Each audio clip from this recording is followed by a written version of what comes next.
Prodigy Academy. Alors comme ça, il n'abandonne toujours pas. Et blanc, un score légendaire comme dame.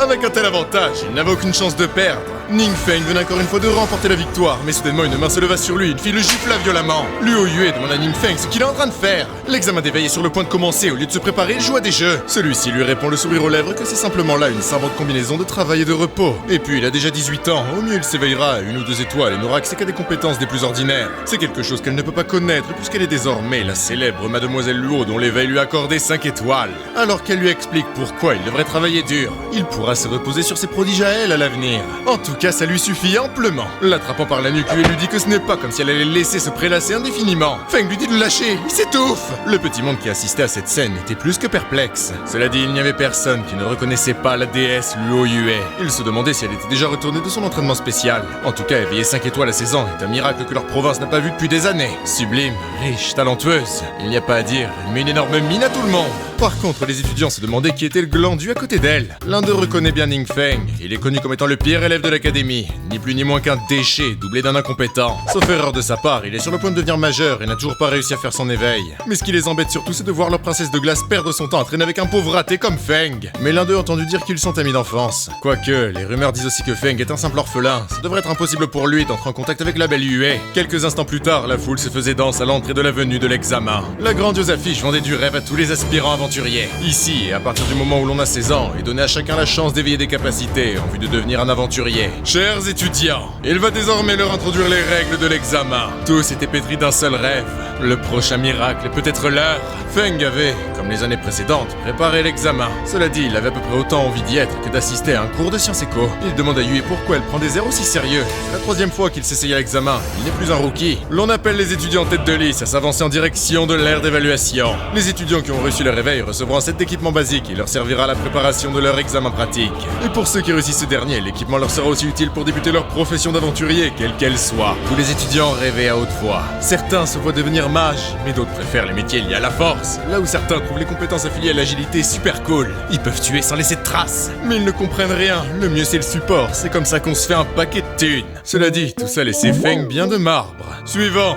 Classe 2 du 3e grade, Ning Feng. Qu'il se présente à l'ère d'évaluation. Il est là. Il n'y avait pas une seule personne pour ne pas avoir un minima un sourire moqueur vis-à-vis du toutou de la déesse de leur école. Celui qui a 18 ans et qui n'a toujours pas réussi son éveil. En tout cas, ce sera bien la dernière fois pour lui. Il vaut mieux que la 3e soit la bonne, sinon il est foutu. Feng salue son enseignante, la belle madame qui éveille. Celle-ci le rassure d'un beau sourire et lui dit de ne pas être nerveux. Dès qu'il est prêt, ils pourront commencer. Ne tardant guère longtemps, Feng posa sa main sur le cristal en suivant les instructions de son enseignante, laquelle lui demande de faire le vide dans son esprit. Feng sait très bien comment le cristal procède. Idéalement, il n'attend qu'une réaction de sa part, mais comme à l'accoutumée, celle-ci ne vient pas. Au fond, il s'y attendait, mais il va bel et bien devoir enterrer ses rêves d'aventure. Mais soudain, il ressentit une sorte d'énergie. Sous les yeux de Feng, de ses camarades et de sa professeure, le cristal brilla d'un bleu des plus purs et une énergie enveloppa l'ère d'évaluation. Cette couleur bleue intense. Feng va enfin pouvoir découvrir son premier talent. Les étudiants avaient toujours le sourire aux lèvres et se demandaient quel genre de talent inutile il pourrait bien éveiller. Feng, voyant désormais le vent potentiellement tourner en sa faveur, il ne lui restait qu'à prier quant au nombre d'étoiles qui seront accordées à sa compétence. Le cristal brillait d'une lumière plus intense encore sous les yeux ébahis de Feng. Mais malgré ce mince espoir, il n'obtint qu'un pitoyable talent. Technique de la marche marécageuse. Talent 1 étoile. Son enseignante était dévastée de voir qu'il n'ait pu éveiller qu'une seule étoile. C'est dramatique pour quelqu'un qui eut aussi peu de chance jusqu'alors. Le cortège d'étudiants reprit alors toute sa vigueur pour rire de celui qui les a presque fait douter de sa nullité. Qu'il se dépêche de bouger de là, sinon il va en mourir de rire. Et dire que l'espace d'un instant, il a cru pouvoir devenir utile. C'est pitoyable et pourtant tellement drôle. L'enseignante Veille demande à Feng quel talent il a éveillé. Mais voyant que celui-ci ne prête guère attention à elle, Veille l'interpelle une nouvelle fois en lui demandant si tout va bien. Oh, Madame Veille, le regard rempli de pitié, elle constate qu'il semble qu'il ait pris un sacré coup. Il s'est battu et attendu aussi longtemps pour si peu de résultats. Ning Feng, il est vraiment un être malheureux. Lui a tout de même été confié son équipement. Puisqu'il a reçu son éveil, il peut malgré tout s'essayer à l'épreuve pratique. Pourtant, celui que tout le monde voit condamné arborait un air à en faire douter plus d'un. Désormais pour lui, la question est à savoir s'il a bien entendu. Hôte détecté. Complétion de l'éveil.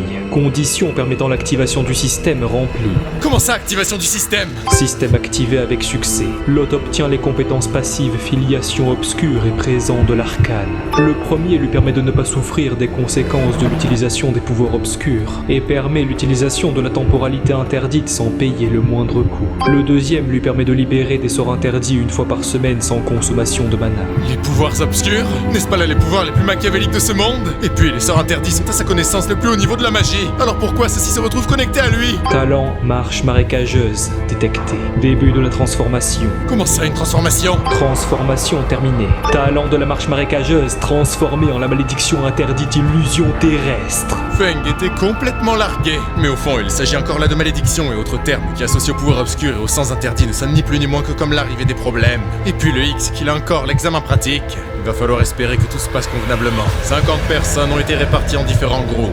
Chacun d'entre eux va combattre des monstres au cœur de ce que l'on appelle la dimension. Le but pour les futurs aventuriers est de se familiariser avec des talents qu'ils ont récemment éveillés. De plus, il est interdit pour les candidats de former des équipes ou de s'attaquer entre eux. Ils gardent à l'esprit que les drones les surveilleront en permanence. Une fois les règles données, chacun des aspirants aventuriers pouvait pénétrer à travers la fissure dimensionnelle. L'enseignante Madame Veil demande à tous de confirmer leurs talents et c'est dès que possible. Également qu'ils ne s'inquiètent pas quant à de potentielles fuites. Personne d'autre qu'eux ne seront au courant. Le système de Feng lui avait révélé le talent actif de l'illusion terrestre.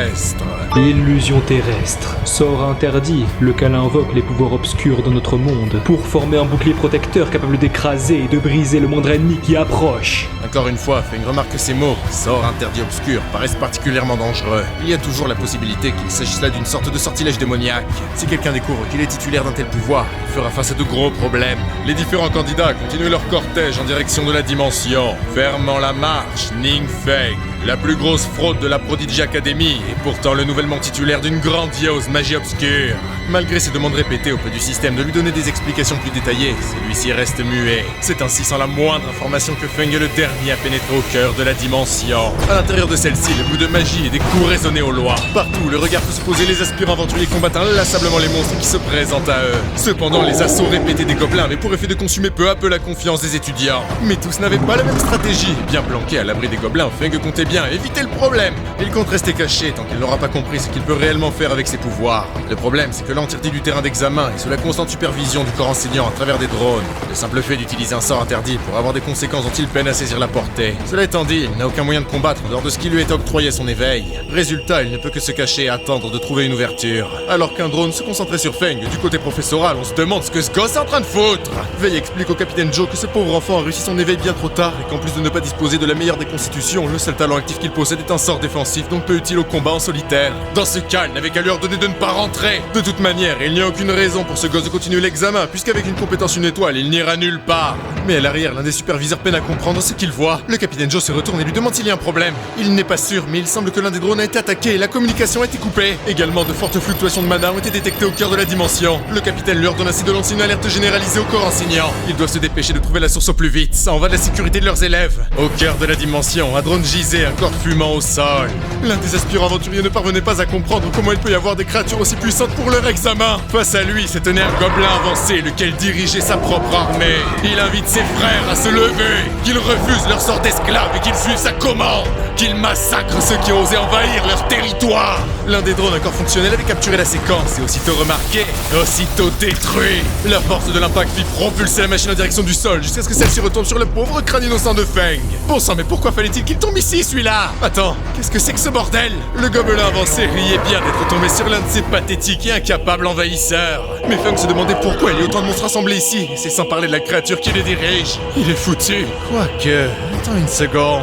Le drone a disparu. C'est là l'opportunité rêvée pour s'essayer aux sorts interdits. Commandant sa magie, l'aura des pouvoirs obscurs se matérialisa autour de lui. Et si les gobelins n'avaient guère conscience de ce qui se tramait, leur leader lui avait bien ressenti les émanations de pouvoirs obscurs. Mais il est trop tard et le sort de celui qui fut si longtemps moqué, humilié, était prêt à ravager ses adversaires. Alors que la puissance se déployait dans les cieux, toutes les communications avec le corps enseignant avaient été coupées. Une fuite de pouvoir obscur a été repérée partout dans la zone de l'examen pratique de la dimension. La source du pouvoir est suspectée comme étant de niveau royal, voire plus haut encore. Le capitaine Joe ordonne à ses hommes de faire évacuer tous les participants de l'examen de la dimension le plus vite possible. Veille n'en revient pas. S'il peut s'agir d'un pouvoir supérieur au rang royal, ça veut dire qu'il transcende les capacités des monstres. En somme, l'être qui matérialise une telle force à lui seul peut ravager une ville. Mais pourquoi une telle présence serait conviée à l'examen? Le gobelin avancé hurle à tous ses hommes de fuir. Mais il est trop tard et tous faisaient face à la puissance déchaînée de Veille. Celui-ci n'est pourtant guère essoufflé. À vrai dire, il n'en revient pas autant de la puissance des sorts interdits que de ce qu'ils sont capables de faire. La concentration de mana est si forte qu'il pourrait presque la ressentir au toucher. Quand bien même l'esprit de Feng était bien loin du champ de bataille, celui-ci n'était ni plus ni moins que purifié par ses pouvoirs maudits. Les notifications du système ne cessaient de lui octroyer des points d'expérience pour ses meurtres de gobelins. Le chef de ces derniers, figé par la terreur, n'arrivait guère à comprendre comment un humain peut manipuler une telle puissance. Et quand bien même, pouvoir obscur aussi intense, c'est du jamais vu. Il ressent ses mouvements se ralentir. Son corps se retrouvait peu à peu enchaîné par l'enfer pourpre de Feng.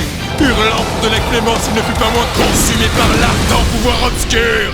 L'hôte du système, le mage Ning Feng, vient de passer au niveau 10. Ses attributs ont été augmentés. Par son exploit, Feng venait de réaliser un prodige de progression dépassant toute logique. Il ne revenait pas d'avoir pris 10 niveaux en un coup. Quand il s'agissait du test pratique des années précédentes, les participants arrivaient en général à monter d'1 ou 2 niveaux au plus. Là où les points d'expérience obtenus sur les gobelins ordinaires ont tous été relativement bas, ce qui lui a réellement permis de monter de niveau, c'est son combat contre le gobelin avancé. Mais si on y pense, pourquoi un monstre d'élite serait apparu sur le terrain d'examen? Si celui-ci est présent dans la dimension, il est pourtant contrôlé et protégé par le corps professoral. Feng reste un temps perplexe, mais la quantité phénoménale de loot devant lui le fait revenir à ses sens. C'est là tout ce que le gobelin avancé a laissé derrière lui. Il y a 2 objets de qualité orange. Un emblème d'augmentation permanente d'attributs. Il n'a jamais rien vu de la sorte par le passé. Emblème d'augmentation permanente d'attributs. Augmente l'agilité de 10 points de manière définitive. La griffe du boucher des ombres. Pour être utilisée, le porteur doit être à minima au niveau 20. Elle octroie une augmentation de 13 en force, de 16 en agilité, ainsi qu'un boost de 10% en vitesse d'attaque. En plus d'une augmentation du taux de coup critique de 5%. Enfin, elle a 10% de chance d'initier un combo. Et cerise sur le gâteau, il peut se vendre pour un paquet de fric. À cette vitesse, il va pouvoir monter de niveau super facilement en tuant des monstres. La richesse se présente enfin à lui. Mais au même moment, résonne une voix ordonnant à tous les candidats d'abandonner immédiatement l'examen et d'utiliser le parchemin de téléportation qui leur a été donné pour évacuer la dimension. Feng se demande ce qu'il se passe. Mais autour de lui, il sent une puissante énergie obscure. Et à peine le regard tourné qu'il fut choqué par la désolation des terres qui l'entourent.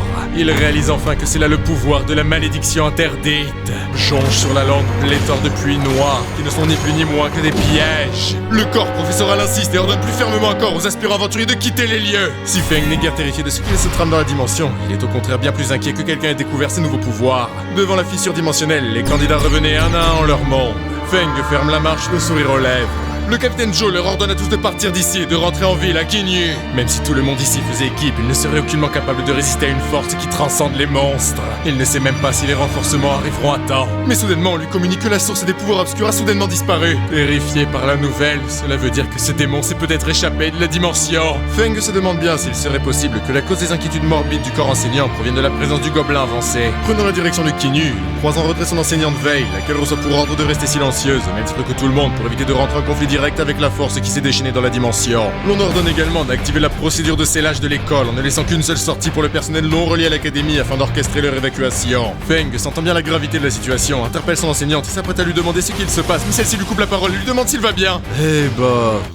Ça va. Dans ce cas qu'il se dépêche de quitter les lieux. La Prodigy Academy sera momentanément fermée. Que personne ne revienne à moins qu'il s'agisse d'une nécessité absolue. En ville, Feng avait retrouvé Yue. Il fait remarquer à cette dernière qu'il semble que Madame Veil et les autres font face à un redoutable ennemi. A-t-elle la moindre idée de ce qu'il se passe? Celle-ci lui répond qu'elle a entendu qu'une source de pouvoir inconnue a été détectée au cœur de l'aire d'examen de la dimension. La rumeur court comme quoi elle est si forte que le corps professoral a décidé de faire sceller leur établissement. Une source de pouvoir inconnue. Il y a des chances que ce soit ce monstre de rang élite qui l'a affronté. En tout cas, ça valait bien la peine d'attendre jusqu'à son éveil pour que tout soit interrompu à mi-chemin. Mais au fond, il se doute que l'incident doit avoir des retombées que lui-même peine à cerner. Yue revient à leurs affaires et lui fait remarquer que les sorts défensifs peuvent lui sauver la vie, mais ils ne seront pas utiles pour la montée de niveau en solo. À partir de demain, elle fera équipe avec lui. Il remercie mademoiselle, mais ça ne sera point nécessaire. Il peut progresser de lui-même. En réalité, ce n'est pas qu'il n'a pas envie, mais il ne connaît que des sorts obscurs interdits. Il ne peut pas se permettre de les utiliser casuellement devant tout le monde. L'air aussi blasé, pensif et plus vite qu'un poisson rouge de Feng laissait Yue plus qu'intrigué. Son refus est refusé. Demain matin, 8h au portail ouest. Elle y attendra. Non mais attends une minute. Bordel, mais pourquoi elle peut pas l'écouter 2 secondes? Il en peut plus de cette dictatrice de femme. C'est mauvais.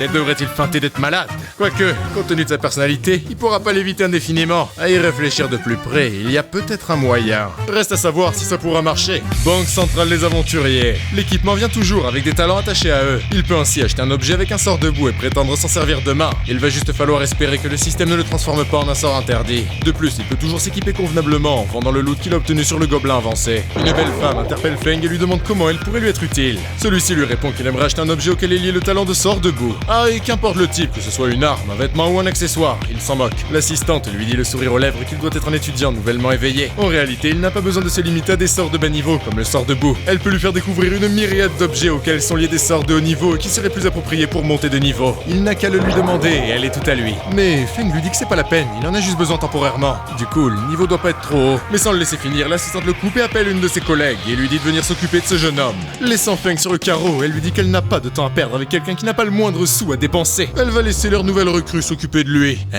Il est bipolaire? Une autre jeune femme se présenta à Feng et lui demande comment elle pourrait lui être utile. Eh bien, il va réitérer sa demande. La jeune assistante guidait notre héros à travers les différents objets qu'ils ont en réserve. Les essayant un par un, il va sans dire qu'il n'était pas en mesure de tous les utiliser. Au final, Feng s'est contenté d'un anneau. L'assistante lui demande s'il est satisfait de son achat. Celui-ci lui répond que c'est parfait. Il la remercie de l'avoir accompagné pendant tout ce temps. À ce propos, il a oublié de lui demander mais où est-ce qu'il pourrait vendre du loot de monstres? Oh, eh bien, il n'a qu'à la suivre. À l'intérieur du bureau d'inspection des objets de la dimension, le biode, patron les invite à rentrer. La jeune femme lui dit que ce gentleman a des objets à vendre. Feng demande ainsi au patron d'évaluer sa griffe du boucher des ombres et de lui dire pour combien il pourrait la vendre. Celui-ci reconnaît immédiatement la valeur de cette arme de qualité orange. Elle est centrée sur l'agilité et ne requiert pas un niveau particulièrement élevé pour être utilisée. Elle peut se targuer d'avoir d'excellents attributs et est parfaitement adaptée des aventuriers débutants. Comme ils peuvent le voir, elle dispose également de 3 emplacements à gemmes qui permettent d'ajuster l'arme selon les besoins de son propriétaire. C'est un objet plus qu'intéressant, il devrait avoir une bonne armée de clients intéressés par un tel objet. Le patron demande à Feng s'il a un minimum requis pour le prix. Eh bien, disons que le plus haut le mieux. C'est compris. Qu'il l'attende un instant, il va contacter de potentiels acquéreurs. Il demande à leur nouvelle recrue, mademoiselle Yang Xing, de prendre bien soin de monsieur Ning Feng. Aucun problème. Le patron venait d'appeler un certain monsieur Zhang.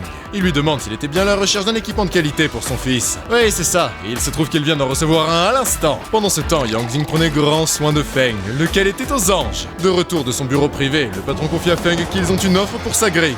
L'acquéreur est prêt à payer 500 000 $, et après déduction des 8% de transactions que prend la banque centrale, ça lui fait 460 000 $. Ni Feng ni mademoiselle Yang Xing ne pouvaient y croire. Celle-ci regardait d'un air perplexe, pétri d'incompréhension son client. Est-ce qu'il est intéressé par ce prix? Feng lui répond que oui, bien sûr que oui. Le patron lui dit que dans ce cas, il s'occupe des formalités dès maintenant, et ils pourront lui transférer l'argent dans la foulée. Eh ben, c'est bien plus rapide qu'il ne l'imaginait. En tout cas, ça tombe à pic, puisqu'il pensait s'acheter quelques autres équipements. Eh bien, il va pouvoir lui en recommander plus d'un, et il peut déjà lui garantir satisfaction. Dans le hall de la banque centrale, l'une des assistantes demande à la belle femme qui a approché Feng pourquoi elle l'a laissé partir alors qu'elle apprécie particulièrement les beaux hommes. Mais celle-ci la corrige, elle n'apprécie que les hommes beaux et riches et puissants. La troisième lui demande si elle ne manque pas un peu de réalisme. À ce propos, n'est-ce pas lui juste là? Mais que fait-il aux côtés du patron Wang? L'une d'elles leur dit que si elle a bien entendu, il a vendu un équipement pour 500 000 $. 500 000? Mais ça fait plus de 3 mois de salaire juste en commission. À l'arrière, celle qui a délaissé Feng n'en revenait pas. En plus, vu comment elle l'a recalé, il n'y a aucune chance qu'il veuille travailler avec elle à l'avenir. Mais c'est pas juste, la commission aurait dû être sienne. À l'extérieur de la banque centrale, Yang Xing remercie Feng et lui dit que la prochaine fois qu'il vient, il n'aura qu'à la demander elle. Qu'il fasse appel à Yang Xing. Surtout qu'il n'oublie pas son nom. Le lendemain, Feng siffle à sa réussite au milieu d'aventuriers définitivement peu convaincu. Mais le fait est qu'il a essayé l'équipement qu'il a acheté la veille et les sœurs avec lesquelles ils viennent ne sont pas affectées par le système. Il n'a plus à s'inquiéter de voir ses compétences obscures dévoilées au grand jour. Tout guiré, Feng interpelle Yue, mais à peine celle-ci retournée que d'autres personnes l'interpellent. Un groupe d'aventuriers se présente à elle, lequel est composé d'un guerrier au bouclier, d'un mage, d'un berserker et d'une clerc. Yue se retourne de nouveau vers Feng et lui présente ce petit groupe. Ils font partie de sa guilde, la guilde du lion. Oh, bien le bonjour seigneur. A contrario du clerc et du berserker, le mage et le guerrier au bouclier ne partageaient pas leur engouement. Pourquoi ils les regardent comme ça? C'est à croire qu'il leur doit 1 milliard chacun. Ne se donnant aucunement la peine de saluer Feng, le mage interpelle Yue et lui fait remarquer qu'elle est sur le point d'atteindre le second transfert, non? Celle-ci le lui confirme et lui demande ce qu'il en retourne. Il faut atteindre le niveau 30 afin d'effectuer le premier transfert. Ça voudrait dire que Yue va déjà atteindre le niveau 60. Pas étonnant qu'elle soit connue comme le génie qui atteint 5 étoiles dès son éveil. Le mage lui dit qu'il voulait juste lui donner un petit cadeau pour fêter cela. Il s'agit d'une potion d'agilité avancée de qualité orange, laquelle augmente de manière permanente l'attribut d'agilité de 3 points. La clerc et le berserker étaient surpris de le voir offrir un tel cadeau. Une potion de la sorte doit être plus que coûteuse. Il leur répond que le prix n'est pas un problème. Elle ne vaut guère plus de 200 ou 300 000 $. Ce n'est pas des montants qui le feront trembler lui ou Yue. À vrai dire, le fait est qu'une potion de la sorte est surtout bien rare à trouver. Même avec des fonds insondables d'argent, il a dû demander de l'aide à son père, lequel a lui-même demandé de l'aide à ses connaissances pour mettre la main dessus. Yue le remercie pour le cadeau, mais il peut se le garder. Mais enfin pourquoi? Ne souhaite-t-elle pas intégrer les meilleures universités? Pas la peine, ils ont encore pléthore de choses à faire avant de penser à cela. Bien fait pour sa gueule. Mais le mage lui demande pourquoi elle perd son temps avec ce genre de détritus. Allez, c'est reparti. C'est forcément Bibi qui prend. Et puis c'est qui ce type? Il veut se prendre une malédiction interdite dans la tronche ou bien? La Claire dit à Jao de se calmer, mais celui-ci lui fait remarquer que ce n'est pas ses oignons. Il pourrait vendre cette pauvre raclure comme esclave, ça ne couvrirait même pas la moitié du prix de cette potion. Qu'il aille se faire foutre et qu'il arrête de s'humilier à traîner aux côtés d'Yue. Oh, il a la rage ou bien? C'est sûr qu'il en fait des caisses pour une pauvre petite potion qui n'octroie que 3 petits points d'augmentation. Mais Jao lui demande de répéter pour voir. Il peut écraser sa grosse tête contre le béton si l'envie lui prend. Le guerrier au bouclier à l'arrière dit à Feng d'un air aussi malsain que cynique que s'il peut rire d'une potion de qualité orange, c'est qu'il doit pouvoir se targuer de posséder un objet plus puissant encore. Alors pourquoi monsieur l'aventurier une étoile ne leur montrerait pas les miracles dont il dispose? Jao est bien d'accord. Du moment qu'il a quelque chose de plus impressionnant que lui, il mettra un genou à terre. Par contre, s'il ne peut pas, ce sera à lui de se prosterner. Feng venait de dégainer son emblème d'augmentation permanente d'attributs de qualité orange. C'est lui qui lui a lancé le pari, alors qu'il ne lui en tienne pas rigueur.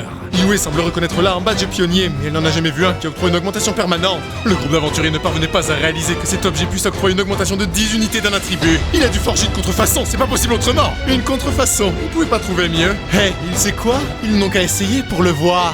Lançant celui-ci en direction de Yue, celle-ci interpelle Feng et lui dit de ne pas le gaspiller sur elle. Mais il lui fait remarquer qu'il comptait le lui donner de toute manière. L'emblème venait d'être utilisé par Yue, laquelle en avait absorbé le pouvoir.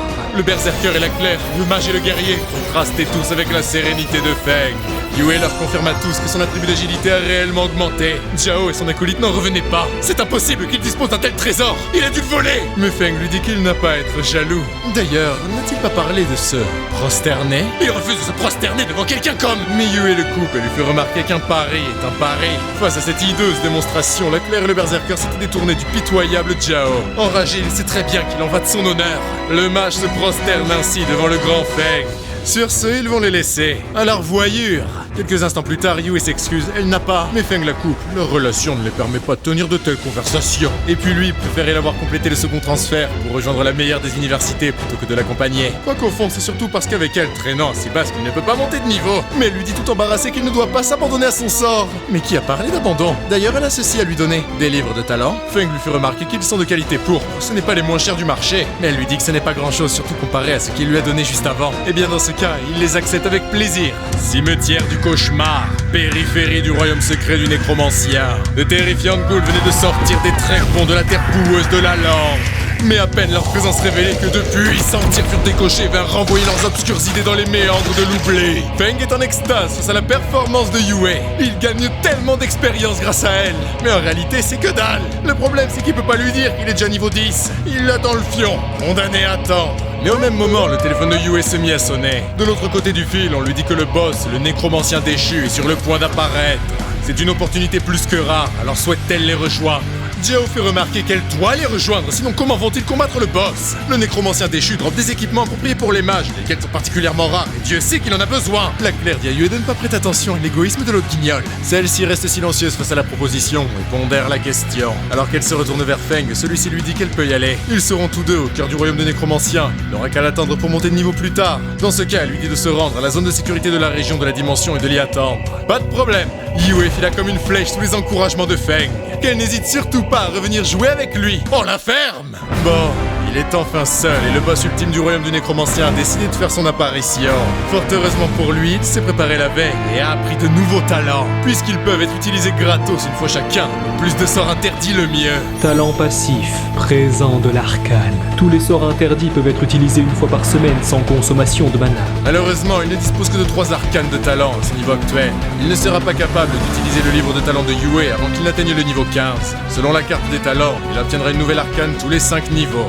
Au cœur de la tombe du péril, le nécromancien déchu venait de faire son apparition. Divers groupes d'aventuriers comptaient bien en venir à bout. Ils savent très bien que celui-ci apparaît au plus profond de la tour du royaume du nécromancien et ils vont devoir grimper les étages un à un pour pouvoir l'affronter. Ils vont tous devoir faire preuve d'une grande attention puisque tous les monstres à l'intérieur sont des plus dangereux. Mais le petit groupe qui s'apprêtait à débuter l'ascension venait d'être surpris par un torrent de flammes. La simple leur dit surprise qu'il semble qu'il y ait déjà une équipe d'aventure devant eux. Mais comment peuvent-ils avoir pris autant d'avance? C'est ça, il s'agit de Luo Yue et de Zhao Cheng de la guilde du lion. Ils ont beau être des rookies à l'échelle nationale, ils sont tout de même considérés comme de redoutables aventuriers. Comme ils pouvaient s'y attendre, personne d'autre qu'eux n'aura la moindre chance de toucher au boss. Zhao exultait déjà de joie. La victoire est leur. Ces pauvres équipes de minables n'ont pas la moindre chance contre lui. Face au prodige de Yue, la claire demande au berserker s'il ne sent pas une amélioration de ses performances. Celui-ci lui répond avec sourire que bien sûr il les ressent. Après tout, son agilité augmentait de 10 points. Mais ils étaient encore loin de la tour du nécromancien déchu. Mais subitement, un puissant sort se matérialisa devant la tour et à travers l'œil du vide, Feng avait dépassé quiconque comptait s'essayer au boss. Il venait d'utiliser son sort interdit de la transportation du vide. Le talent actif, la transportation du vide, déchire l'espace à travers le monde ténébreux permettant à l'utilisateur de se déplacer presque instantanément jusqu'à l'endroit désiré. Le sort reste actif 1 heure. L'œil du vide faisait désormais front au nécromancien déchu, lequel compte bien ravager quiconque ose défier sa suprématie. Il est maître de son domaine et le restera. Mais à peine arrivé que Feng lui fit remarquer qu'il s'attendait à mieux. Cette provocation, le nécromancien ne compte guère la laisser impunie. Sa monumentale attaque vint toucher de plein fouet le pauvre Feng. À l'emplacement de l'attaque, il ne restait rien. Le nécromancien pouvait rire de cet aventurier arrogant qui a osé le défier seul. Mais derrière lui, Feng réapparut plus confiant que jamais. Qui donc a bien pu oser pouvoir parler de suprématie? S'il est venu seul, c'est pour n'avoir à partager les récompenses avec personne. La force orgueilleuse du nécromancien était contestée par l'insolence même. Pluie de météores. Le féroce sort obscur invoqua une pluie venue tout droit des enfers. Les cieux crachaient les météores, ceci causant de puissants dommages de zone.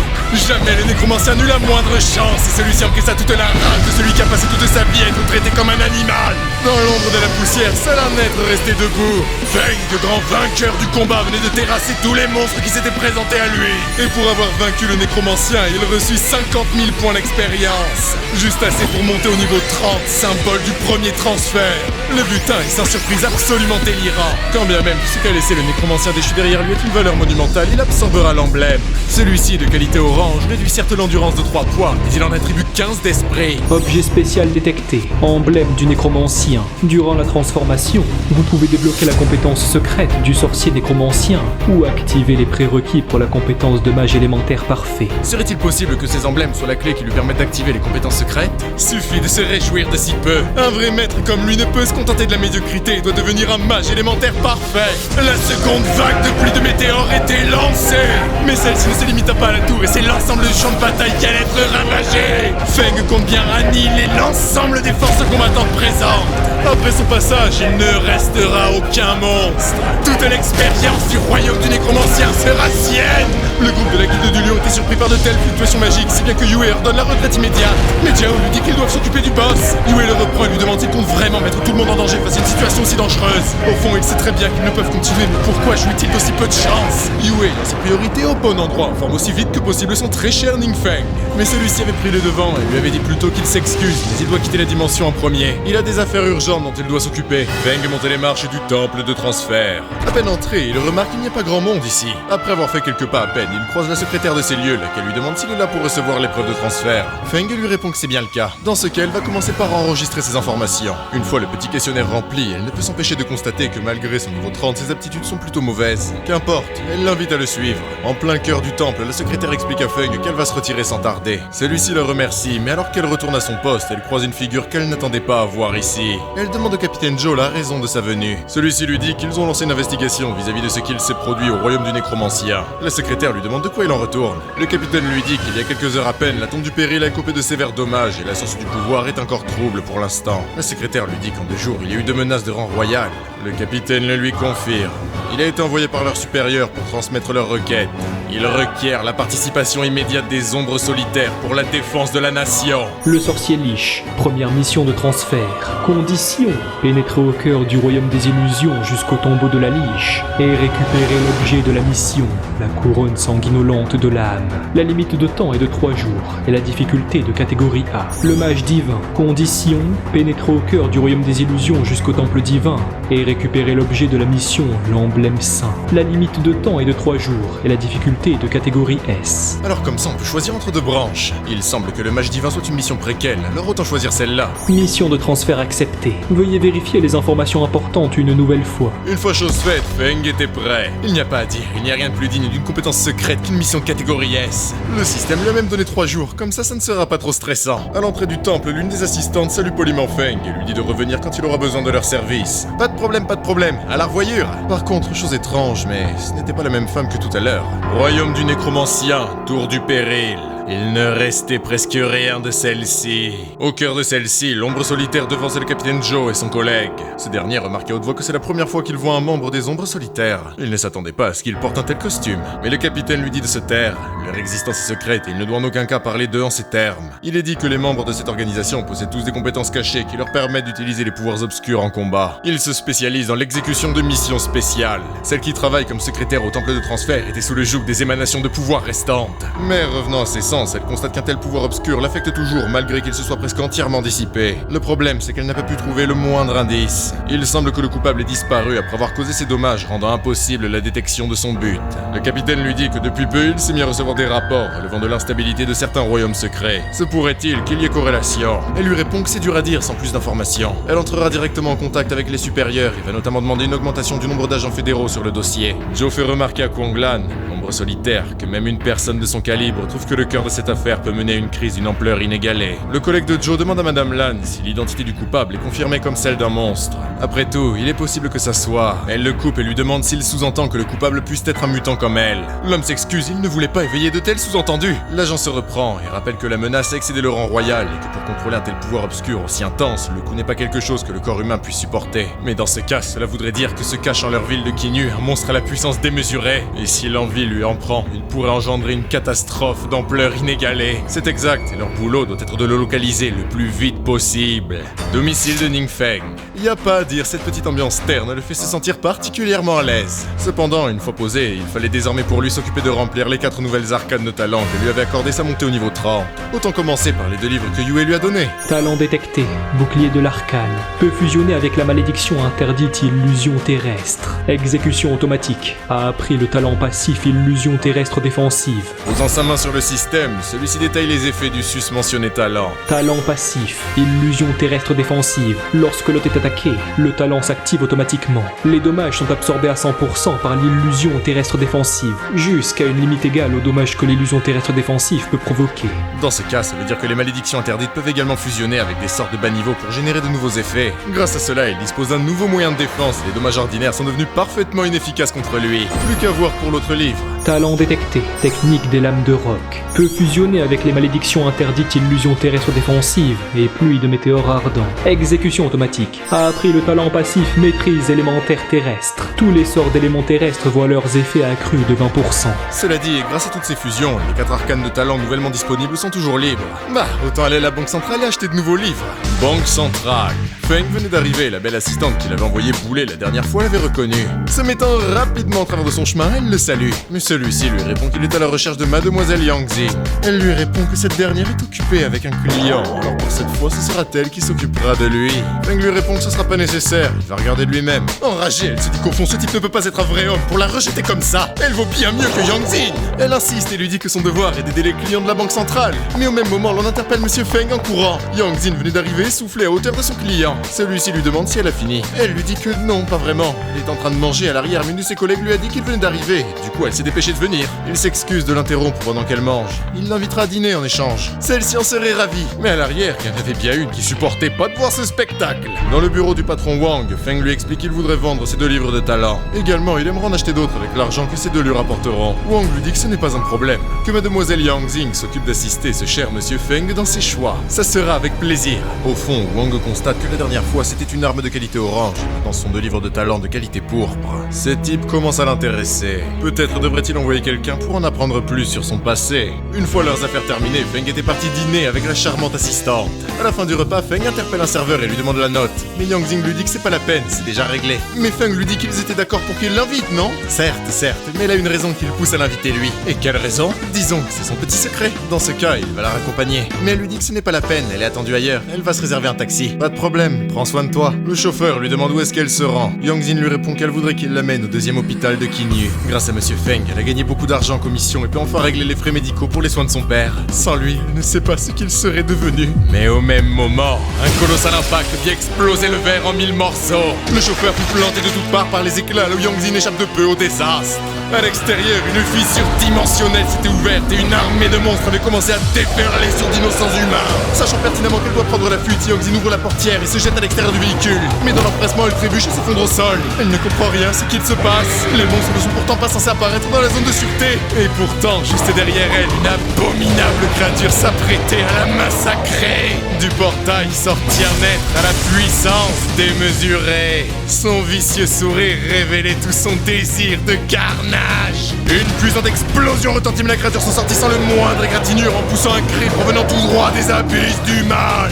Yang Jing constate que le sort est sans effet. Le monstre compte bien rétablir qui détient l'autorité ici. Mais à peine c'est parti que le capitaine Joe intervint et broya le monstre d'un coup de sa lame. Il demande à la jeune femme si elle va bien, laquelle lui répond que oui. Dans ce cas, elle doit prendre la fuite et trouver un endroit où se cacher.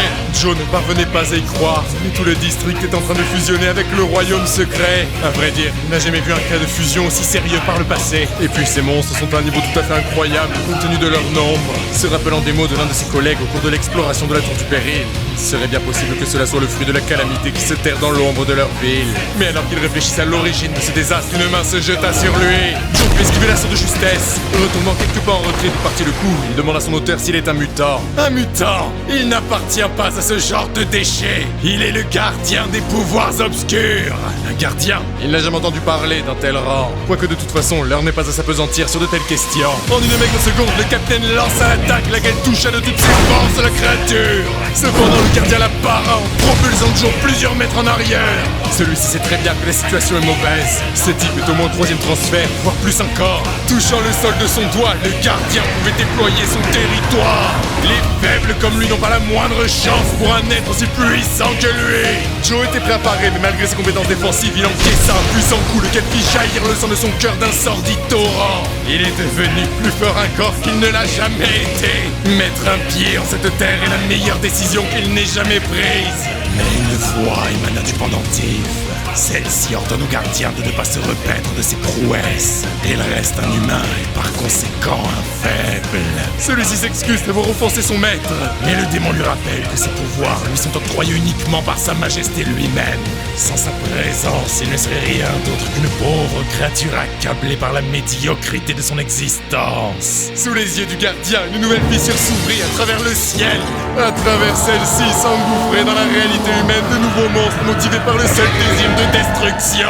Le démon possédant le gardien lui ordonne de lui prouver qu'il mérite toujours la confiance qu'il lui a accordée, qu'il utilise le peuple de Kinyu comme sacrifice pour parfaire l'avènement de sa domination sur ce monde. Il se pliera à sa volonté. Tirant le rideau, Feng venait de sortir des toilettes, sans avoir bien sûr oublié de se laver les mains. Mais devant lui se dressaient les conséquences de l'invasion démoniaque. L'un des monstres venait de remarquer sa présence et se rua au même moment sur Feng. Mais il ne fallut qu'un seul coup. Il est le maître incontesté de la tribu terrestre. Sort lié, mur d'épines terrestre. Fort heureusement pour lui, il a dépensé pas mal de pognon pour acheter cette arme. Et cerise sur le gâteau, elle est venue avec un talent de qualité pourpre d'attribut terrestre. Mais à l'extérieur du bâtiment, le monde qu'il connaissait venait de fusionner avec une abominable dimension secrète. De l'autre côté, le gardien en avait fini de jouer avec ces minables d'aventuriers. Alors comme ça, il reste quelques médiocres à casser. Son assaut se fait plus vite que la lumière et en a rien de temps son attaque s'apprête à déferler sur Feng. Celui-ci n'esquiva pas et fut prisonnier de la poigne de fer de l'abomination. Quoique le doute pouvait se lire sur son visage, l'illusion terrestre défensive dévoilait enfin ses miracles. Le gardien ne peut croire qu'un pitoyable humain puisse bloquer son attaque. Mais le démon au cœur du pendentif n'en revient pas de voir un tel pouvoir obscur. L'aura de cet humain excède de très loin la terreur qu'il n'a jamais inspirée. Il est pire que la mort. Feng ressent très bien la puissance de son ennemi. Il est possible qu'il essaie de jeter une malédiction sur l'ensemble de la ville. Mais cette tentative sera vaine. Révélant le pouvoir de l'illusion terrestre défensive, le bras maudit du gardien implosasse le courroux d'une telle force. L'esprit démoniaque avait abdiqué. Par la même occasion, la fusion de la dimension avec Kinyu fut unilatéralement rompue. La terreur qu'incarne Feng poussa tous les monstres à corps en vie à se replier dans leur dimension. Le pouvoir du gardien s'est dissipé peu à peu, si bien que celui-ci demande à Feng ce qu'il lui a fait. Ne le ressent-il pas lui-même? Les êtres appelés mutants sont ceux qui, durant leur éveil, obtiennent la compétence obscurité. Ils peuvent brandir le pouvoir obscur qui les rend plus forts que les aventuriers ordinaires, en leur octroyant des compétences en apparence de même niveau, mais en réalité plus fortes. Cependant, une fois qu'ils ont perdu la protection que leur accorde le pouvoir obscur, ceux-ci sont consumés de l'intérieur par ses pouvoirs. Y a pas à dire qu'il peut être plus qu'ennuyé à combattre. Fort heureusement, il peut se concentrer sur l'offense sans avoir à se soucier de la défense. Par contre, mieux vaut rapidement ramasser le loot et rentrer chez lui avant que quelqu'un ne le remarque. De l'autre côté de la ville, une femme ninja fait remarquer à l'ombre solitaire Lan que l'invasion s'est brusquement arrêtée. D'après les informations qu'elle vient de recevoir, tous les monstres se sont repliés dans leur dimension. Lan récapitule les événements. Il y a eu 2 sortes de destruction massive, une intrusion démoniaque dans le monde réel, et à chaque manifestation, aussitôt commencée, aussitôt terminée. Il est impossible pour elle de cerner ce que les ennemis désirent réellement. Elle demande à la femme qui l'accompagne comment se passent les choses en dehors de la zone du carnage. Celle-ci lui répond que c'est plus ou moins calme, hormis les pertes dans le district sud de Kinyu. La situation là-bas est actuellement inconnue. Le sud de la ville. Il s'agit là du district dont le capitaine Joe est en charge. Puisque tout semble en ordre de leur côté, elles vont s'y rendre. Un homme se tenait face au reste de l'abomination. Duan était plus qu'intrigué par le fait que tous ses biens ont été pris. À l'arrière, Lan lui ordonne de ne pas faire le moindre geste brusque et de décliner son identité. Celui-ci lui dit qu'elle n'a pas à être nerveuse. Il est un membre du Royaume des Nuages. Le Royaume des Nuages. Alors il est membre de cette organisation non officielle, celle qui, sauf erreur de sa part, est composée uniquement de guerriers. C'est bien le cas. Lan lui dit qu'elle a entendu qu'ils agissent toujours en secret, alors pourquoi est-il ici? Duan lui répond que c'est à cause de lui. À l'origine, il était un membre de leur groupe, mais il a trahi leur organisation. Il a assisté l'un des royaumes démoniaques pour leur invasion du monde réel. Ça a commencé par un assaut sur leur camp, et à part une poignée de survivants, tout le monde a péri. La ninja lui demande si ce n'est pas ce qu'il vient de se passer ici même. Après confirmation, Lan demande s'il serait possible que l'invasion ait été suspendue du fait de sa mort. Duan n'en sait pas plus et leur demande si ce sont elles qui l'ont tué. À son plus grand regret, Lan lui répond que non. À vrai dire, elles n'ont pas la moindre piste quant à qui a pu s'en charger. Duan sait très bien comment s'est comporté son camarade jusqu'alors. Il a passé une éternité à le chercher, mais il lui a toujours échappé. De son côté, Lan a bien connaissance des capacités du capitaine Joe. Celui-ci est au 3e transfert et pourtant l'entièreté de l'armée a été décimée. Endiguer l'invasion en massacrant le leader est une performance presque inimaginable. Y a-t-il seulement une puissance connue capable de cela en leur ville? Lan demande à Duan où est-ce qu'il se rend. Celui-ci lui répond qu'il a quelque chose à trouver. Au domicile de Feng, celui-ci était extatique. L'équipement que le type a laissé derrière lui contient à lui seul 2 sets d'équipements de qualité orange fait pour un aventurier aux compétences de combattant. C'est encore mieux que d'avoir tué un boss. Cela dit, quand il l'a affronté, il ne les portait pas, ce qui doit signifier que son niveau n'était pas assez haut. Autrement, il aurait dû utiliser des techniques interdites pour le vaincre. Mais en plus de cela, il y a cet étrange pendentif qu'il a récupéré et qui ne dispose d'aucune qualité particulière. Le système ne communique rien d'autre que statut inconnu à son propos. Plus qu'à prier qu'il n'y ait pas une sorte d'ancien dieu maudit à l'intérieur de ce bidule. Mais alors que Feng fait joujou avec la relique, à l'intérieur de celle-ci, le démon a pleine vue sur l'être qui transcende les possibles. Fort heureusement pour lui, il a su réagir à temps et fermer le portail avant qu'il ne soit trop tard. Il ne reste plus qu'à espérer pour lui qu'il n'ait pas été découvert. Mais à l'intérieur du royaume secret, les mots de Feng résonnaient. Plus qu'à espérer qu'il n'y ait pas une sorte d'ancien dieu maudit à l'intérieur de ce bidule. Mais comment il peut le savoir? Qu'il coupe tout contact avec le monde réel le plus vite possible et qu'il fasse en sorte de ne surtout pas révéler la moindre information pouvant mener à leur localisation. Il s'est fait dessus tellement ça s'est joué à rien. Mais comment a-t-il fait pour sentir sa présence? Au premier hôpital de Kinyu, le capitaine Joe, bien qu'en piteux état, confie à ses collègues du bureau fédéral que c'est le jeune combattant qui les a sauvés. Dès que l'ennemi l'a vu, ils ont immédiatement réouvert le portail et se sont échappés. Lan a bien senti que cette personne n'avait rien à envier à son niveau à elle. L'agent remarque tout de même une incohérence. Celui qui ne put être vaincu par une légion de gros bonnets pendant des mois de fuite aurait été vaincu, selon ses dires, d'un seul coup par un seul homme. Pas lui, ça ne tient pas la route. Mais Lan lui fait tout de même remarquer que pour l'instant c'est leur seule hypothèse. Même si à vrai dire, il soulève un point des plus intéressants. Le capitaine leur dit qu'il n'a pas le souvenir de voir cet homme vaincre celui qui a mené l'invasion. Il est toujours possible qu'un mystérieux aventurier non enregistré en soit venu à bout. En dehors de quelques traces d'une magie non ordinaire, il n'y a pas eu de découverte particulière faite sur le champ de bataille. Cela étant dit, Joe n'est guère intéressé par le comment du pourquoi, mais plus par la présence, si avérée, d'une entité capable de vaincre de telles créatures. Si cet individu a à cœur la défense de Kinyu, cela assurerait un niveau de sécurité inégalable. L'homme du bureau fédéral vient d'avoir une idée assez farfelue à leur soumettre. Il devrait toujours rester quelques traces du pouvoir obscur sur le champ de bataille datant de la nuit dernière, n'est-ce pas? Lan lui répond que oui. Après tout, l'ensemble des ennemis qu'ils ont affrontés étaient des monstres venant de la dimension. Il se pourrait que l'inconnu qui s'est chargé de l'envahisseur soit également un mutant. Après tout, les deux sorts dévastateurs qui ont été ressentis il y a quelques jours n'ont causé aucune mort. Ils ne peuvent nier que cette possibilité existe. Mais le capitaine lui dit qu'il surréfléchit la question. Une telle puissance ne peut être manipulée par un humain. Le coup en serait bien trop grand. Surréfléchir. Lan ne mettrait pourtant pas sa main à couper. Face à la barrière, Feng s'adresse à deux employés et leur dit qu'il aimerait s'essayer à la mission du Temple de Gloire. Peuvent-ils le laisser passer? À quelques dizaines de mètres de lui, Feng apercevait enfin le Temple de Gloire. Marchant en sa direction, il n'a pourtant pas remarqué qu'il est suivi. Duan a réussi à trouver la personne qu'il cherchait. Il y a quelques jours, à la Banque Centrale des Aventuriers, la pulpeuse assistante avait introduit Duan au patron Wang. Au fond, l'assistante n'avait que son look et sa légèreté avec l'argent à l'esprit. S'ils peuvent en faire un client régulier, ils vont s'en mettre plein les poches. Wang lui dit que ce doit être le destin qui veut ça, puisqu'un de leurs plus fidèles clients a mis aux enchères un double set d'équipement du 4e transfert avec plastron et jambière. Duan demande au patron Wang où est cette personne. Celui-ci lui répond qu'il est parti en mission il y a quelques heures à peine. Il ne pourra malheureusement pas le rencontrer aujourd'hui. Au vu des informations que Duan a pu glaner, il est plus que probable que les deux sets d'armure dont lui parle le patron de la Banque Centrale soient les reliques de son maître. Duan demande à Wang s'il pourrait lui dire où est ce fameux client. S'il faut, il peut payer pour l'information. Wang est surpris par une telle demande. En y repensant, est-ce que tout cela pourrait réellement s'agir d'une simple coïncidence? Juste au moment où Monsieur Ning Feng souhaite vendre l'armure, ce gentleman se présente. Il a probablement feinté son intérêt pour l'armure et cherche en réalité des informations sur Monsieur Feng. Il y a quelque chose de louche dans cette affaire. Wang lui dit qu'il croit avoir entendu parler du Temple de Gloire. Duan le remercie. Sur ce, il est pressé. S'étant réfugié dans son bureau, Wang est aux côtés de son assistante vedette, à laquelle il demande si leur client est bien parti. Celle-ci lui dit qu'elle l'a vu quitter les lieux en effet. Mais y a-t-il quelque chose qui ne va pas? Wang lui explique qu'il a mis quelqu'un sur le coup pour enquêter sur le passé de Ning Feng. Ses parents étaient deux aventuriers ordinaires de 2 étoiles, mais ils ont mystérieusement disparu au cours d'un incident lorsqu'il était jeune. Orphelin, il a ainsi suivi des cours à travers diverses écoles médiocres de Kinyu, et c'est à seulement 18 ans qu'il s'est éveillé, et seulement à 1 étoile. L'assistante était pourtant persuadée qu'il faisait partie du gratin des aventuriers, mais en réalité il est dans le bas du panier. Quoiqu'au fond, elle a toujours senti qu'il y avait quelque chose d'anormal avec la manière dont s'est comporté Feng vis-à-vis de ses ventes et de ses achats. Mais alors, où est-ce qu'il a pu obtenir les artefacts qu'il leur vend? Jamais un aventurier 1 étoile ne pourrait mettre la main sur des objets aussi précieux. Et c'est bien là qu'est le problème.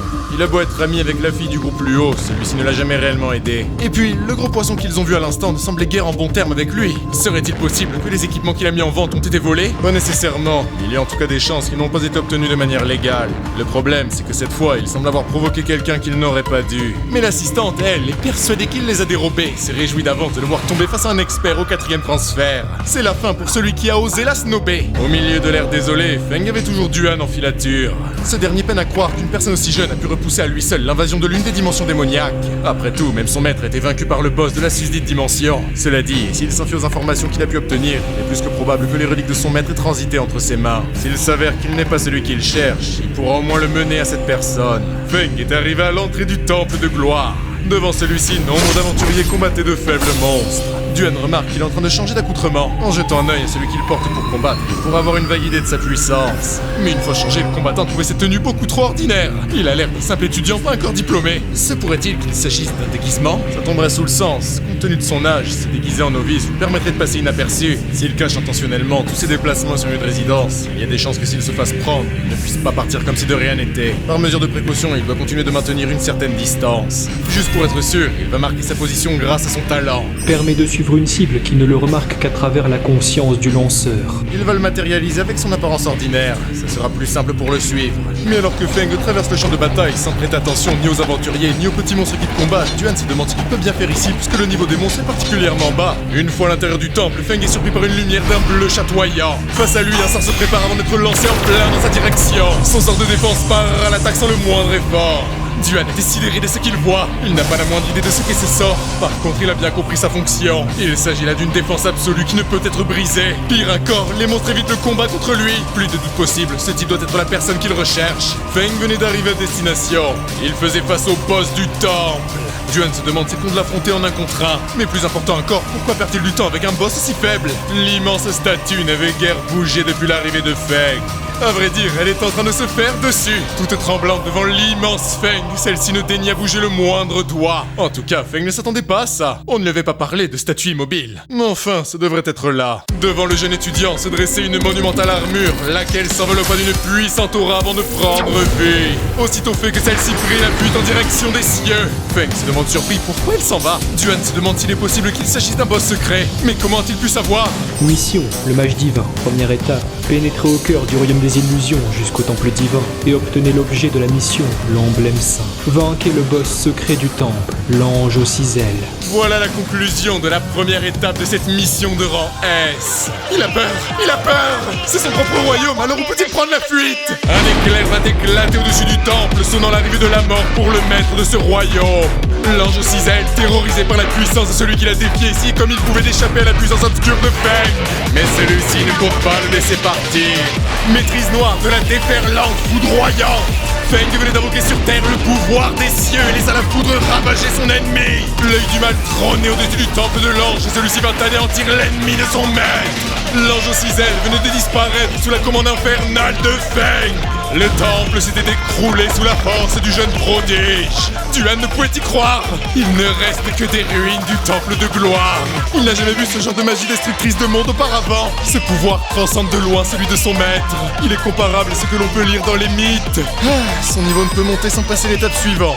Perdre autant de points d'expérience, c'est un vrai gâchis. Bah, qu'importe. Avec l'emblème en main, il peut retourner chez lui et compléter la mission. Emblème saint, qualité orange. Augmente l'attribut spirituel de 8 points et augmente les effets de guérison de 100%. Plus qu'à user du parchemin de téléportation pour rentrer. Mais à l'arrière, Duan interpelle Feng et lui demande d'attendre un instant. Il n'a pas senti la présence de cette personne. Serait-il possible qu'il ait tout vu? Duan remarque sans peine que le génie auquel il fait face ne semble guère ravi de sa présence. Il lui dit qu'il peut s'expliquer, alors par pitié qu'il ne s'énerve pas. Il est bizarre ce type. Mais soudain, l'alarme du royaume résonna et Feng dit à Duan qu'il doit partir au plus vite. Ils parleront une fois ses lieux quittés. Au cœur d'une prairie, le vent soufflait paisiblement. Feng demande à l'inconnu pourquoi il l'a suivi. Celui-ci lui dit qu'il est vraiment désolé. Il ne lui vaut aucun mal et il voulait juste s'assurer de quelque chose. À vrai dire, il a l'air très jeune et s'il n'avait pas vu de ses yeux vus les miracles dont il a le secret, il n'aurait jamais été capable de croire que quelqu'un aussi fort que lui puisse vaincre le meneur de l'invasion. Quand bien même son maître, aussi fort fut-il, a payé de sa vie son opposition au meneur de l'invasion, il ne fut capable que de temporairement sceller l'invasion du royaume démoniaque. S'il est aussi investi sur la question, c'est parce qu'il faut savoir que le leader de l'invasion était un membre de l'organisation. Il les a trahis. Il s'en est pris par 2 fois pour envahir le monde réel. La première a causé la perte de son groupe, et sans lui, la deuxième aurait sûrement été fatale à Kinyu. Au fil des années, ce traître a usé des hommes comme offrande pour essayer de briser le sceau, et il a passé autant de temps à sa poursuite sans pour autant être capable de l'appréhender. Feng a bien conscience que l'homme auquel il fait face est un titan du 4e transfert. S'il ne s'était pas révélé à lui, il l'aurait jamais remarqué. Au final, c'est parce que son niveau à lui est trop bas, et à ce rythme, la révélation de ses pouvoirs n'est qu'une question de temps. Mais du point de vue de Duan, le silence de Feng pourrait bel et bien dire qu'il souhaite le passer sous silence pour couvrir ses traces. Essayant de mettre Feng dans ses bonnes grâces, il le remercie pour avoir vengé son maître. S'il a besoin de quoi que ce soit à l'avenir, qu'il lui fasse savoir. Le niveau de ce type est tout sauf bas, et il est un loup solitaire. S'il peut établir de bonnes relations avec lui, il pourrait lui être utile. À propos des affaires d'aujourd'hui, il veut être sûr que personne d'autre que d'eux ne soit au courant de ce qu'il s'est passé. Duan lui dit que ce n'est pas un problème, il restera muet comme une tombe. Ce dernier a bien conscience que malgré le puissant pouvoir obscur contenu à travers la magie du titan humain auquel il fait face, il a fait en sorte qu'il ne blesse personne. De plus, il a repoussé une invasion démoniaque à lui seul et a sauvé un nombre incalculable de vies. En dépit du fait qu'il soit un monstre de puissance, il garde profil bas et qu'importe la raison, ses actions le poussent à mériter son respect. Puisqu'il n'a nulle part où aller, il pourrait s'installer à Kinyu, comme ça il pourrait rester en contact. Au même moment, le téléphone de Feng s'est mis à sonner. C'est son enseignante, Madame Wei. Celle-ci lui demande où il est. Feng lui répond qu'il n'est pas en ville, mais il s'apprête à rentrer. Est-ce qu'elle a besoin de quoi que ce soit? Il y a quelque chose qu'elle aimerait lui demander. Ils peuvent en discuter quand il sera de retour. Une fois le téléphone raccroché, il se demande bien pourquoi un appel aussi soudain. Lan demande à Wei ce qu'il en retourne. Celle-ci lui répond qu'au timbre de sa voix, il ne semble pas qu'il y ait quoi que ce soit de normal. De plus, il est sur le point de rentrer. Un étudiant qui a réussi son éveil il n'y a pas un mois et qui atteint d'ores et déjà le premier transfert. Si ça n'était pas pour leur investigation en profondeur, ce prodige n'aurait probablement pas été relevé. Wei explique à son invité que Ning Feng n'est pas une mauvaise personne. Il est un bon élève qui étudie correctement et il ne s'est jamais énervé ni battu avec ses camarades, et ce malgré les moqueries. Mais Lan lui répond qu'elle n'a jamais dit qu'il était une mauvaise personne. Elle veut juste clarifier quelques éléments. Plus tôt, au cœur du bureau fédéral, une réunion avait été organisée avec les puissances du bureau. L'on demande à Lan s'il a quoi que ce soit d'autre que les enquêtes ont révélé à leur dire. Celle-ci reste un temps silencieuse et leur demande s'il est possible que les 2 sorts destructeurs qui ont initié leur investigation puissent être causés par un mutant. Tous semblent perplexes avant que celui qui dirige la réunion lui réponde qu'elle est une mutante elle-même, alors comment peut-elle poser une telle question? Les mutants utilisent le pouvoir obscur, et l'esprit de ces derniers doivent supporter les coups correspondant à la puissance déployée. Ceux-ci vont jusqu'à consumer l'espérance de vie et rendre fous ceux qui ne peuvent les supporter. Dans le pire des cas, ils peuvent même transformer un humain en monstre. Même les coups les plus ordinaires, si le titulaire de pouvoir obscur ne fait pas attention, il peut être envoyé directement dans sa tombe. Pour faire simple, un mutant égalant le rang royal ne peut exister en ce monde. L'un des membres de la réunion interpelle Lan et fait remarquer à son ancienne camarade de classe qu'elle devrait s'en tenir aux missions qu'on lui confie plutôt que de la réflexion. Est-ce qu'elle sait vraiment écouter? Inventer de telles idioties ne les aideront pas à résoudre la crise. Est-ce qu'il s'est bien fait comprendre? Celle-ci lui répond que oui. Cela dit, elle considère juste l'ensemble des possibilités. Qu'ils la prennent au sérieux ou non ne relève pas simplement d'eux, mais de la sécurité de l'ensemble de la population. Tchè. Alors comme ça, elle ose lui répondre. Il va lui dire ce qu'il se passe vraiment. Ils sont une bande d'incapables qui essayent de justifier leur médiocrité en inventant des scénarios abracadabrants. S'il existe réellement un mutant de rang royal, il se coupera lui-même la tête et les laisseront faire un foot avec. Mais le vieil homme reprend les rênes de la réunion et explique à Lan qu'ils ont déjà envoyé une équipe d'investigation à Kinyu. Ils espèrent tous que les ombres solitaires pourront coopérer activement avec, et si nécessaire, l'équipe d'investigation pourra prendre les rênes absolues de l'enquête. Enfin, sa requête pour augmenter les effectifs des ombres solitaires a été rejetée. Elle lui demande s'il s'agit là d'un manque de confiance en elle. Il lui répond que ce n'est pas aussi simple. Ils prennent simplement les mesures appropriées vis-à-vis de la menace. Mais au même moment, la ninja entre en trompe dans la salle de conférence des bureaux fédéraux de Kinyu. Elle explique à Lan que la dimension du temple de gloire de la ville de Longbo a subi une attaque. Sans aucun doute possible, il s'agit là de magie destructrice. Il n'y a aucune victime à déplorer, mais il ne reste que des ruines du temple. Sans trop entrer dans les détails, c'est là ce que venait d'expliquer Lan la veille. Celle-ci lui fait remarquer que quand Ning Feng a enregistré son lieu d'entraînement, il s'agit du temple de gloire. Lan le sait déjà, et c'est bien là ce qui a piqué sa curiosité. Il est possible que cette affaire soit enfin devenue intéressante. Ville de Longbo. Tout le monde se demandait pourquoi une telle barrière a été dressée. Que s'est-il passé au temple de gloire? La peur s'était saisie des habitants de la ville. Un soldat leur explique que la barrière a été élevée au niveau maximal. Elle est là pour protéger la ville des forces obscures, mais n'affectera pas leur quotidien. Mais au fond, cela ne rassurait que très peu la populace. Feng a bien compris le nerf du problème. C'est là la cause du combat de plus tôt. Il semble qu'il va devoir attendre jusqu'à ce que l'alerte soit levée pour rentrer chez lui. Mais au-dessus de la ville, une faille s'ouvrait. Un être des ténèbres dévisageait du regard la terre qu'il compte envahir et sans tarder son armée avait mis les pieds dans la réalité. Il se demande bien dans quelles circonstances les humains ouvrent-ils cette barrière. Mais l'un de ses acolytes lui dit de ne pas y penser. Les humains sont faibles et il doit toujours se terrer tels les êtres impuissants qu'ils sont. Sur ces mots, l'invasion peut débuter. C'est bien dommage pour eux, mais une pitoyable barrière ne les arrêtera jamais. Pointant du doigt Longbo, leur cible, il n'a qu'un seul ordre à donner. Anéantissement total. Les sous-fifres du roi de la dimension secrète avaient entonné leur incantation briseuse de barrière. Les yeux de la population étaient rivés sur le pinacle du dôme, lequel s'ouvrait sous les chants démoniaques des envahisseurs. Le soldat se demandait ce qu'il pouvait bien être en train de se passer. En l'espace d'un instant, les défenses humaines furent anéanties, les inquiétudes s'étaient muées en panique. Les soldats en charge de la protection des civils ne savaient pas comment réagir après que leur plan ait été déjoué. Qui plus est, la barrière ne semble pas avoir pris le moindre dégât, alors comment ont-ils pu rentrer? Les habitants cherchaient une issue de secours apportée dans leur effroi, un chaos dont l'armée n'avait guère besoin. Duan, quant à lui, était prêt à intervenir. Il explique à celui qu'il appelle son patron qu'il s'agit probablement d'une nouvelle invasion de grande envergure. Devrait-il intervenir? Feng lui demande s'il a une solution. Alors qu'il s'apprête à répondre, Duan reconsidère la question. Le boss Feng est largement en mesure d'endiguer ce carnage à lui seul, alors pourquoi lui demande-t-il une solution? C'est purement impossible qu'il pose cette question en toute légitimité. Aucun doute possible, il est en train de le tester. Duan lui dit qu'il a bien compris. Il s'en chargera. Faut dire qu'il y a beaucoup de monde autour. Faut dire que ça ne l'embête pas qu'il s'en charge à lui seul. Allez, fonce, champion! Un geyser de flammes va hurler, cracher de tous ses poumons son ardent venin. À travers ce dernier, le seigneur du royaume révéla sa sinistre silhouette. Mais les aventuriers en charge de protéger Longbo n'étaient guère prêts à abdiquer. Cela dit, les flèches qui furent lancées en sa direction n'avaient guère l'effet escompté. Par derrière et à travers une attaque surprise, les pistes comptaient bien faire comprendre aux démons qui sont les maîtres de ces lieux. Mais sa fulgurance rencontra une insoutenable force et sans même daigner parer, le démon renvoya l'intrépide soldat dans les méandres de sa médiocrité. Le doute avait pris place sur son trône. D'un pas confiant, l'ignominie compte bien faire l'assertion de sa domination en ce monde. Quel dommage! Lui qui rêvait d'affronter au moins un humain qui puisse lui résister. À son plus grand regret, il ne voit rien d'autre que de piètres excuses pour des combattants. Et c'est au milieu des cris et des larmes qu'il compte bien faire sa première victime. Ils ne valent tous rien! Mais alors qu'il se voyait déjà vainqueur, son offense fut déjouée. Duan avait réussi ce que tout le monde croyait impossible. Sans trembler, il venait de porter un coup à l'ego du malin. Le boss n'a peut-être guère besoin de sa protection. Mais puisqu'il est ici, il va faire en sorte qu'il n'ait pas à intervenir. Il va se charger de purifier ces suppôts du diable. Alors comme ça, il existe bel et bien quelques humains de valeur. Fantastique, ils vont pouvoir s'amuser ensemble. Mais à sa plus grande surprise, le coup qu'il avait reçu dépassa de loin la puissance qu'il n'a jamais maîtrisée. Et à ses plus grandes dames, celui qui osa s'interposer entre lui et Dame Victoire n'en avait pas terminé.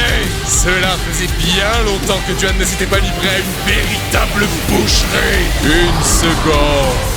C'est tout ce qu'il fallait pour trancher rêve, espoir et malice du seigneur démon. Les habitants étant sur place se demandaient jusqu'où va la force de cet homme. Derrière Duan, le corps du démon implosa sous la myriade de coups qu'il a subis. Voici l'un des héros de l'humanité, l'artiste martial légendaire de niveau 137 et de compétences secrètes de 5 étoiles, le fabuleux Duan.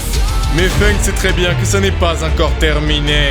Les aventuriers ayant repris confiance avec la mort du leader démoniaque ne comptent guère baisser les bras. Ils réussiront bel et bien à éradiquer le mal qui a désiré et cru pouvoir les vaincre. Dans le même temps, Duan était revenu aux côtés de Feng. Celui-ci le félicite pour sa performance 5 étoiles.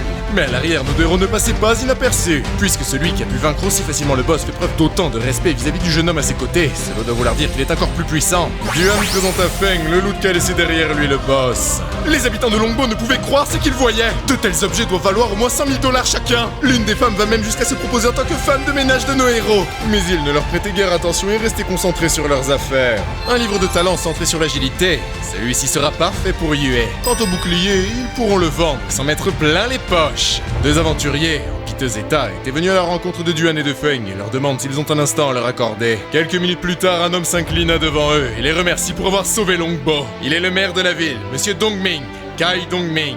Il ne semble pas les avoir déjà vus par le passé. Ils doivent être des étrangers. Peut-il leur demander la raison de leur présence en ville? Feng pousse un soupir et lui dit qu'ils étaient venus à l'origine pour les affaires. Ils ont été coincés ici par la barrière et ne peuvent plus quitter les lieux. A-t-il seulement la moindre idée de l'importance des susdites affaires?